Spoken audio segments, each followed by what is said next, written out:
Pakistan hi hi.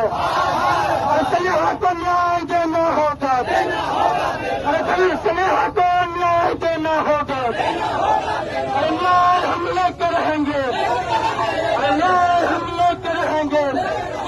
We want justice, we want justice, we want justice, we want justice, we want justice। Sneha को न्याय।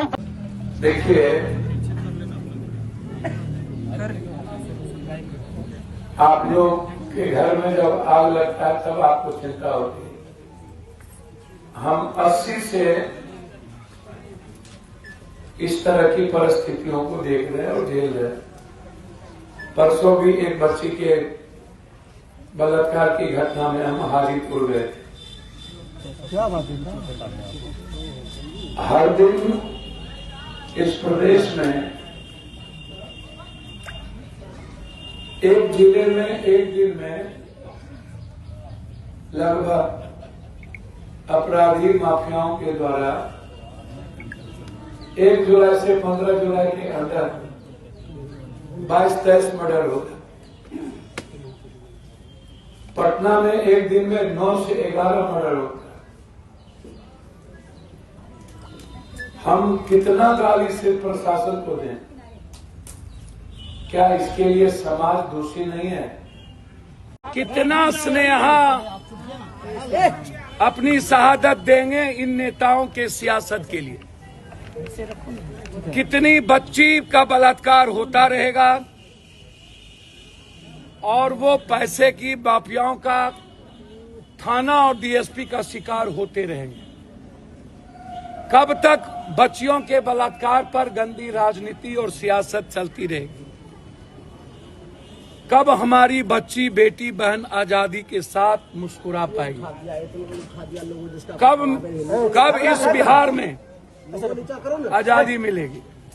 कब बच्ची की आजादी? कब इन्वेस्टिगेशन सही नहीं होता?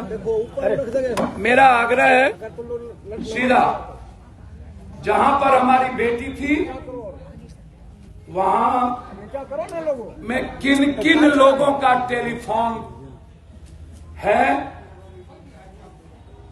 डीआईजी साहब एसआईटी जांच करिए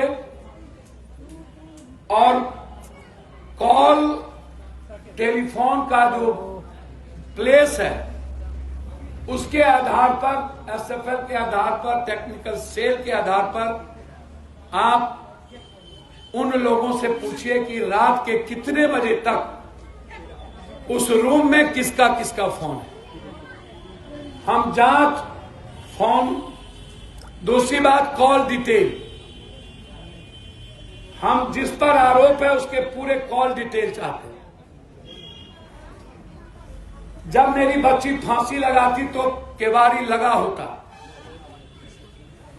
केवाड़ी कैसे खुला? जब छिटकिनी टूटा नहीं तो गेट कैसे खुला? और यदि छिटकिनी लगा था तो बिना पुलिस के गेट कैसे खुला? पुलिस का कहना है मैंने गेट नहीं खोला, तो फिर कौन है? यदि घटना घटी और हमारी बेटी ने आत्महत्या कर ली तो ये जिम्मेदारी मकान मालिक की थी उस परिवार को खबर करने का या थाना को खबर करने का। क्या उन्होंने थाना को खबर की? 4-5 माह उनके बदन पर कहां कहां चोट है? कौन लोग हैं? 6, यदि मेरी बेटी ने आत्महत्या की तो उसके पीछे कारण क्या है, परिस्थिति क्या है, सरकमस्टेंसेस क्या है? बिना किसी सरकमस्टेंशियल दुनिया में कोई घटना नहीं घटती। क्या माँ बाप से परेशान थे? क्या अन्य लोगों से परेशान थे? उसके बाद साहब को कहा इसकी एसआईटी जांच करा दीजिए और वर्तमान थाना प्रभारी और डीएसपी इसमें इन्वॉल्व ना हो। किसी दूसरे जगह के डीएसपी की एक कमेटी बना दीजिए और इसकी एसआईटी जांच कर दीजिए। दूध का दूध पानी का पानी हो जाएगा, किसमें इन्वॉल्व है या नहीं है। भागलपुर में इसका हुआ है पोस्टमार्टम तो बेटी कहीं सुरक्षित है क्या?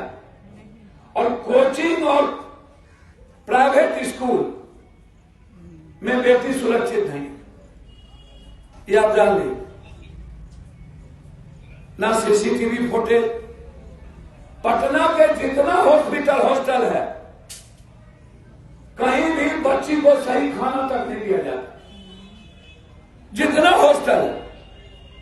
और मैं बताऊं, पटना के लगभग हॉस्टल से एक बार नहीं, कई बार बच्चियों को बड़ी बड़ी 2 करोड़ 4 करोड़ की गाड़ी से बाहर भेजे जाते। शेल्टर हाउस की लड़ाई अकेला हम लड़े, अकेला। अभी विकलांग बच्चियों के साथ लगातार शोषण हुआ,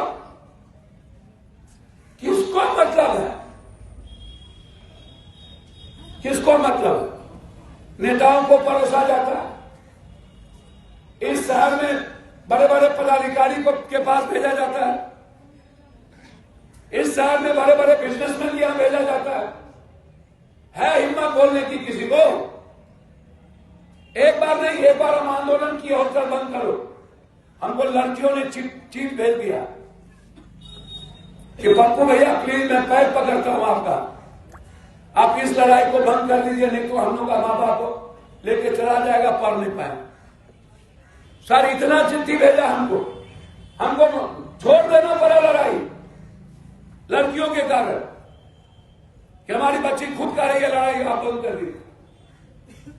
चलिए आप मेरे साथ, मैं आपको दिखाता हूं बोर्डिंग रोड में रात के 2 बजे बड़ी बड़ी गाड़ियां लगा रहता है, और आप लोग अपनी अपनी बेटी को छोड़ देते हैं अकेले पटना दिल्ली में हॉस्टल के भरोसे। सारा हॉस्टल माफियाओं का है। बच्ची को सिर्फ मां की आंखें बचा सकती है, पिता नहीं, भाई नहीं। भाई को मस्त रहता है, पिता को कई काम है, मां की आंखें ही बच्ची को समझ सकती है। बच्ची को कोई सेव कर सकता है तो सिर्फ मां।